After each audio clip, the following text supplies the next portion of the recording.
ये happy home multi channel का प्रसारण है सीधे आपके सामने। Focus Hindustan Mumbai news channel पर आप सभी का स्वागत। मैं हूं माजिद सिद्दीकी। दुआ सलाम आदाब, जय भीम। हक और हकीकत को बताने वाले खामोश बैठे हैं, सच बोलने वाले पर इल्ज़ाम। आने वाला वक्त ही बताएगा। वीडियो को आखिर तक देखिए। सबसे पहले फोकस हिंदुस्तान को सब्सक्राइब करें, लाइक करें, शेयर करें और अपने कमेंट जरूर भेजें। समाज को जगाने के लिए आपकी ज़रूरत है। मैं फिर आऊँगा ताज़ा खबरों को लेकर। माजिद सिद्दीकी, जय हिंद।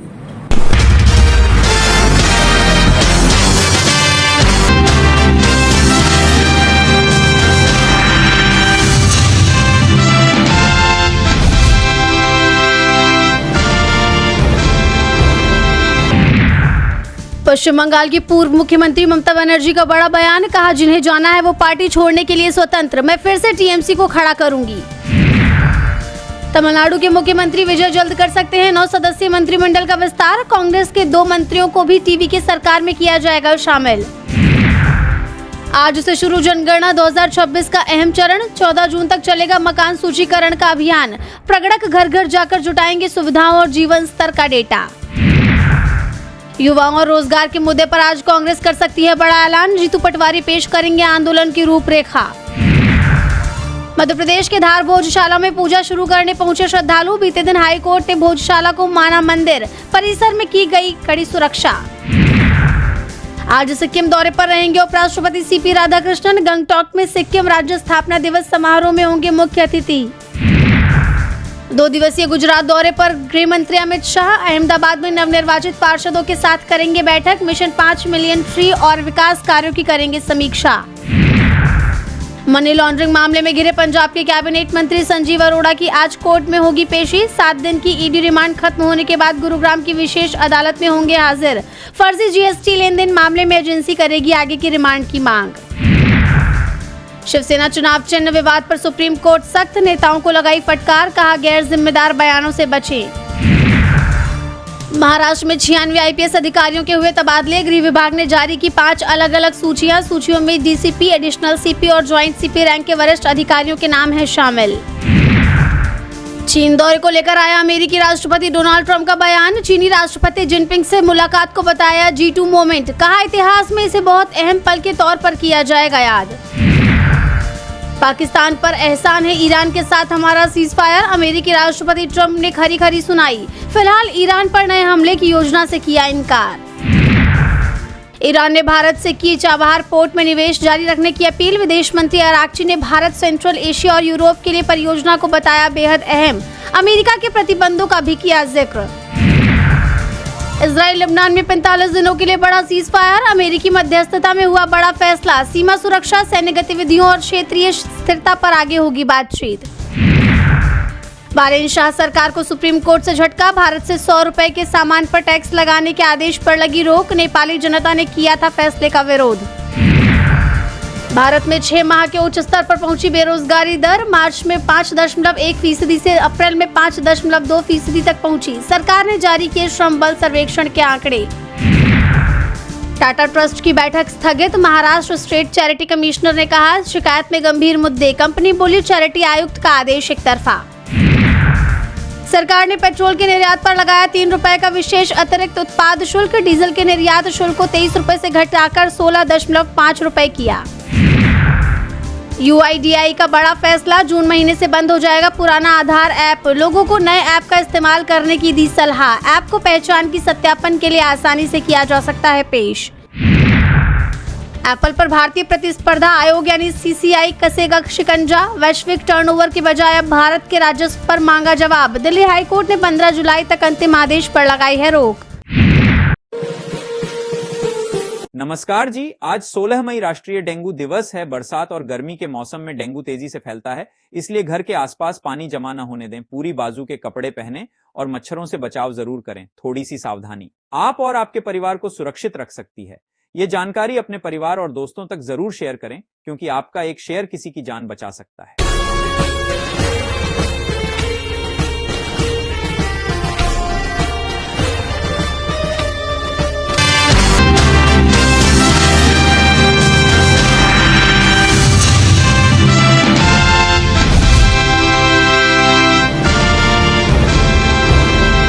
महाराष्ट्र की महायुति सरकार के अंदर सब कुछ ठीक नहीं चल रहा है। अजित पवार की एनसीपी को ठाणे पालघर बेल्ट में एक बहुत बड़ा झटका लगा है। पार्टी के कद्दावर नेता और पूर्व सांसद आनंद परांजपे ने एनसीपी के सभी पदों से इस्तीफा दे दिया है। उन्होंने एकनाथ शिंदे की मौजूदगी में शिवसेना का दामन थामा। दरअसल बताया जा रहा है कि आनंद परांजपे एमएलसी का टिकट न मिलने से काफी समय से नाराज चल रहे थे। परांजपे की गिनती ठाणे और कल्याण क्षेत्र के प्रभावशाली नेताओं में होती है। वो पिछले 12 सालों से एनसीपी के साथ थे। जब अजित पवार ने शरद पवार से अलग होकर अपनी नई राह चुनी, तब परांजपे मजबूती से अजित पवार के साथ खड़े रहे थे, लेकिन अब उन्होंने पाला बदल लिया है। आनंद परांजपे का शिवसेना से पुराना नाता है। उनके पिता भी शिवसेना में थे और वो खुद भी शिवसेना के टिकट पर सांसद रह चुके हैं। राजनीतिक गलियारों में इसे उनकी घर वापसी के तौर पर देखा जा रहा है।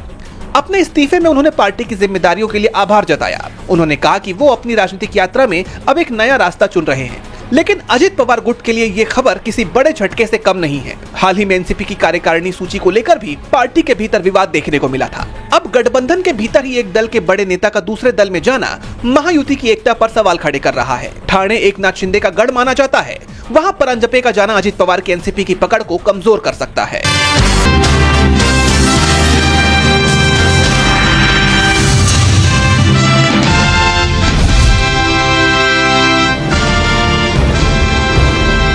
तमिलनाडु की राजनीति में सुपरस्टार से मुख्यमंत्री बने विजय यानी थलापति विजय लगातार ऐसे फैसले ले रहे हैं जिनसे उनकी छवि सिर्फ एक फिल्म स्टार की नहीं बल्कि जननायक की बनती जा रही है।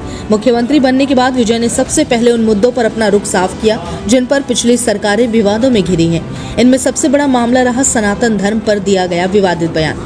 दरअसल उदयनिधि स्टालिन के सनातन धर्म को लेकर दिए गए बयान ने पूरे देश में भारी विवाद खड़ा कर दिया। उदयनिधि ने सनातन की तुलना डेंगू और मलेरिया जैसी बीमारियों से करते हुए कहा था कि इसे खत्म किया जाना चाहिए। इस बयान के बाद देश भर में विरोध प्रदर्शन हुए, कई राज्यों में केस दर्ज हुए और बीजेपी समेत कई हिंदू संगठनों ने डीएमके सरकार पर हिंदू विरोधी राजनीति करने का आरोप लगाया। मामला सुप्रीम कोर्ट तक पहुंचा और तमिलनाडु की छवि पर भी असर पड़ा। लेकिन मुख्यमंत्री बनते ही विजय ने इस पूरे विवाद से अलग रास्ता अपनाया। विजय ने साफ कहा कि उनकी सरकार किसी धर्म, परंपरा या आस्था के खिलाफ नहीं है। उन्होंने सबका सम्मान, सबका अधिकार की नीति पर जोर दिया और प्रशासन को निर्देश दिया कि धार्मिक आयोजनों, मंदिर और सांस्कृतिक परंपराओं को लेकर सरकार का रवैया सहयोगात्मक होना चाहिए। विजय ने कई मंदिरों के पुनः निर्माण प्रोजेक्ट, तीर्थ पर्यटन और सांस्कृतिक उत्सवों को सरकारी समर्थन देकर ये संदेश देने की कोशिश की कि उनकी सरकार टकराव नहीं, संतुलन की राजनीति करेगी। विजय के सीएम बनने के बाद एक और बड़ा बदलाव सोशल मीडिया पर देखने को मिला। तमिलनाडु गवर्नमेंट के ऑफिशियल सोशल मीडिया हैंडल्स पर फॉलोअर्स की संख्या लाखों में बढ़ गई। वजह साफ थी, विजय की जबरदस्त फैन फॉलोइंग। पहले जहां सरकारी पोस्ट को सीमित पहुंच मिलती थी, वहीं अब मुख्यमंत्री कार्यालय के वीडियो, योजनाओं की घोषणाएं और सरकारी अपडेट्स करोड़ों व्यूज तक पहुंचने लगे हैं। राजनीतिक विशेषज्ञों का कहना है कि विजय ने अपने स्टारडम को सीधे गवर्नेंस बॉन्डिंग में बदल दिया। जनता के बीच विजय की लोकप्रियता सिर्फ इमेज तक सीमित नहीं रही। मुख्यमंत्री बनने के बाद उन्होंने कई ऐसे फैसले लिए जिसका सीधा असर आम लोगों पर दिखा। सरकारी अस्पतालों में मुफ्त दवाओं की उपलब्धता बढ़ाई गई। सरकारी स्कूलों में डिजिटल क्लासरूम शुरू किए गए। महिलाओं के लिए बस यात्रा में राहत योजना लागू की गई। युवाओं के लिए स्किल ट्रेनिंग प्रोग्राम शुरू किए गए। विजय ने भ्रष्टाचार के खिलाफ भी सख्त रुख अपनाया। उन्होंने सरकारी विभागों में ऑनलाइन मॉनिटरिंग सिस्टम लागू कराया और साफ संदेश दिया कि जनता का पैसा जनता के काम में लगेगा। यही वजह है कि उनके समर्थक उन्हें सिर्फ थलापति नहीं बल्कि पीपल्स सीएम कहने लगे हैं। ग्रामीण इलाकों में भी विजय सरकार ने तेजी से काम शुरू किया।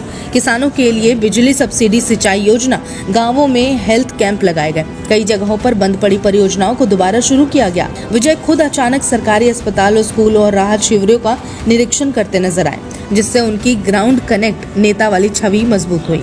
राजनीतिक जानकार मानते हैं कि विजय ने तमिलनाडु की राजनीति में स्टार पावर को पब्लिक सर्विस से जोड़ने की कोशिश की। यही कारण है कि उनकी हर गतिविधि सोशल मीडिया पर वायरल हो रही है और युवा वर्ग तेजी से उनके साथ जुड़ता दिख रहा है। अब सवाल यह है कि क्या विजय अपनी इसी लोकप्रियता को लंबे समय तक राजनीतिक भरोसे में बदल पाएंगे या फिर ये करिश्मा सिर्फ शुरुआती उत्साह तक सीमित रहेगा। माता सावित्री वरदो यही सफल कर दो पूजन, सुख भरा हो जीवन। करो वर पूजा फेरे करो मेरे फेरों का समझो मरम सजन।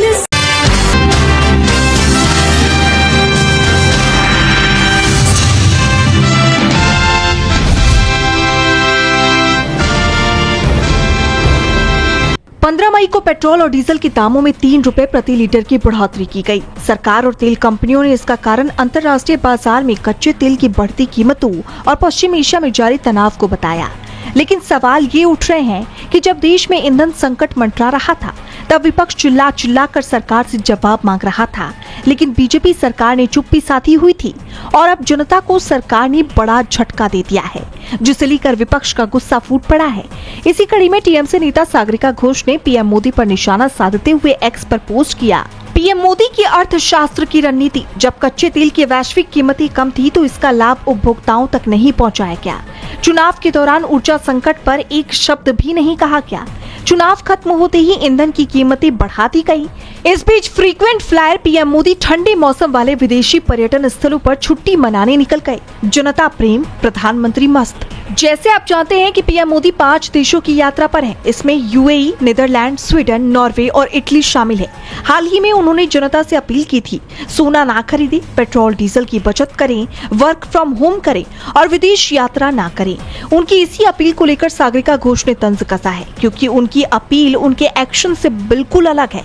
सागरिका घोष के अलावा टीएमसी नेता डेरेक ओब्रायन ने भी केंद्र सरकार पर निशाना साधते हुए कहा कि पहले वोट लूटो, फिर वहीं मारो जहां दर्द हो।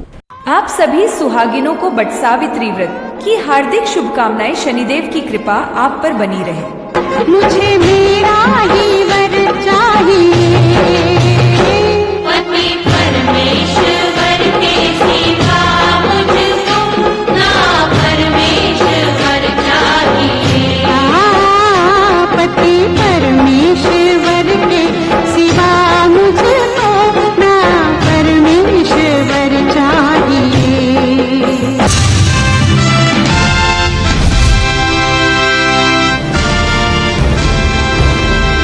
उन्नाव मामले में दोषी करार दिए गए पूर्व बीजेपी नेता कुलदीप सिंह सेंगर की मुश्किलें बढ़ती दिखाई दे रही हैं। सुप्रीम कोर्ट ने बड़ा फैसला सुनाते हुए कुलदीप सिंह सेंगर को झटका दिया है। उन्नाव केस में सुप्रीम कोर्ट ने हाई कोर्ट का आदेश पलट दिया है।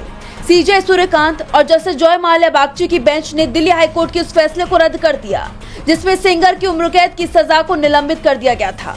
दरअसल हाई कोर्ट ने सेंगर के आजीवन कारावास की सजा को सस्पेंड करने का फैसला सुनाया था, लेकिन सुप्रीम कोर्ट ने हाई कोर्ट के फैसले पर रोक लगा दी। कोर्ट ने इस मामले की फिर से सुनवाई के लिए दिल्ली हाई कोर्ट को भेज दिया है। कोर्ट ने कहा है कि कुछ सवालों के जवाब जानना जरूरी है। सीजे सूर्यकांत ने कहा कि हाई कोर्ट के आदेश को गलत नहीं कहा जा रहा, लेकिन कुछ कानूनी सवालों पर विस्तृत विचार जरूरी है।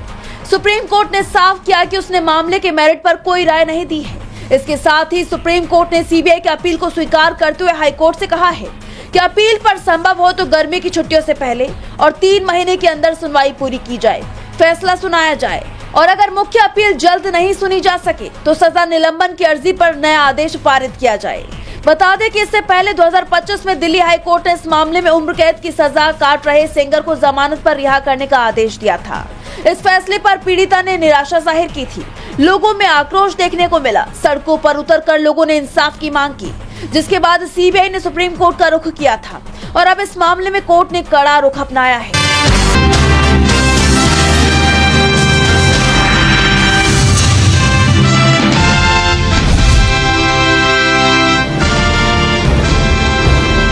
भारत और पाकिस्तान के बीच तनातनी की खबरों को लेकर अंतर्राष्ट्रीय स्तर पर चर्चा तेज रहती है। अगर दोनों देशों के बीच हालिया जंग की बात करें तो साल 2025 में पाकिस्तान ने जम्मू कश्मीर के पहलगाम में आतंकी हमले किए, जिसका भारत ने ऑपरेशन सिंदूर के तहत मुंहतोड़ जवाब दिया। करीब 4 दिनों तक दोनों देशों के बीच भीषण जंग हुई और फिर अमेरिकी राष्ट्रपति डोनाल्ड ट्रंप ने दोनों देशों के बीच हुए सीज फायर का क्रेडिट लिया। लेकिन अब CIA यानी अमेरिका की सेंट्रल इंटेलिजेंस एजेंसी के पूर्व अधिकारी लैरी सी जॉनसन ने बड़ा दावा करते हुए कहा कि यूएस कभी भी भारत और पाकिस्तान को साथ में नहीं देखना चाहता। दरअसल जब एक समाचार एजेंसी ने लैरी सी जॉनसन से पूछा कि पाकिस्तान ने जो आतंकवादी हमला भारत पर किया था, क्या उसे भड़काने में अमेरिका का हाथ हो सकता है, इस पर जवाब देते हुए उन्होंने कहा, भारत और पाकिस्तान के बीच जिस युद्ध को निपटाने का दावा डोनाल्ड ट्रंप करते हैं, मुझे पूरा भरोसा है कि इसे भड़काने में अमेरिकी खुफिया जानकारी ने मदद की थी। अमेरिका चाहता है कि तनाव के हालात बने रहें। अमेरिका नहीं चाहता कि भारत और पाकिस्तान की आपस में बने। भारत के प्रति अमेरिका का रवैया नस्लवादी है। जैसे आप जानते हैं कि ट्रंप कई बार भारत और पाकिस्तान के बीच सीज फायर का दावा कर चुके हैं, जबकि भारत ने ये साफ कहा है कि पाकिस्तान की तरफ से अनुरोध किए जाने के बाद संघर्ष विराम किया गया था। लेकिन अब लैरी सी जॉनसन के दावे के बाद ट्रंप सवालों में घिर गए हैं। इसके अलावा बता दें, भारतीय सेना ने 7 मई 2025 को ऑपरेशन सिंदूर का आगाज किया था, जिसके तहत पाकिस्तान में आतंकवादी ठिकानों को तबाह किया गया था।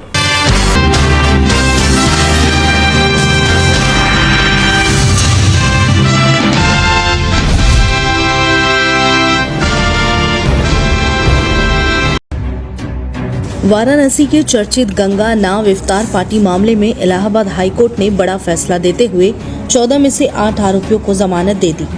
ये आरोपी करीब 60 दिन से जेल में बंद थे। बाकी 6 आरोपियों की बेल पर अभी फैसला बाकी है। अगली सुनवाई 18 मई को तय की गई है। पूरा मामला मार्च 2026 से सामने आया। सोशल मीडिया पर एक वीडियो वायरल हुआ था, जिसमें कुछ युवक वाराणसी में गंगा नदी के बीच नाव पर इफ्तार पार्टी करते दिखाई दिए थे।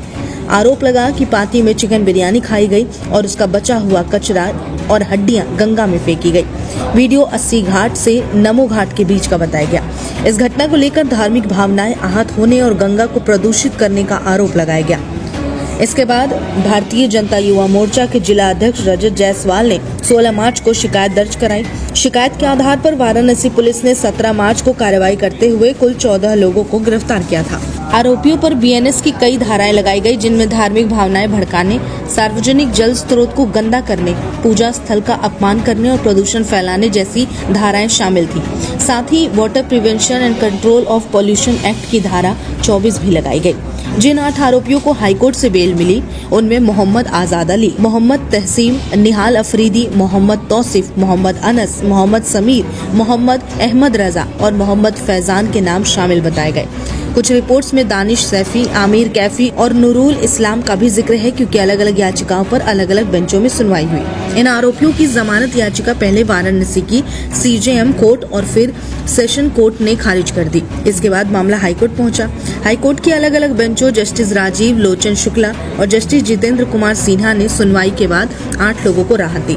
बाकी 6 आरोपियों की स्थिति अभी साफ नहीं है। उनकी जमानत पर सुनवाई लंबित है और 18 मई को कोर्ट अगली तारीख पर फैसला सुना सकता है। फिलहाल वो न्यायिक हिरासत में बताए जा रहे हैं। घटना के बाद प्रशासन ने गंगा में चलने वाली नावों पर भी सख्ती बढ़ाई। पुलिस और प्रशासन ने कई नावों की जांच की। लाइफ जैकेट और नियमों के पालन को लेकर अभियान चलाया गया। घाट क्षेत्र में निगरानी बढ़ाई गई। सोशल मीडिया पर वायरल वीडियो के कारण ये मामला राजनीतिक और धार्मिक बहस का मुद्दा बन गया।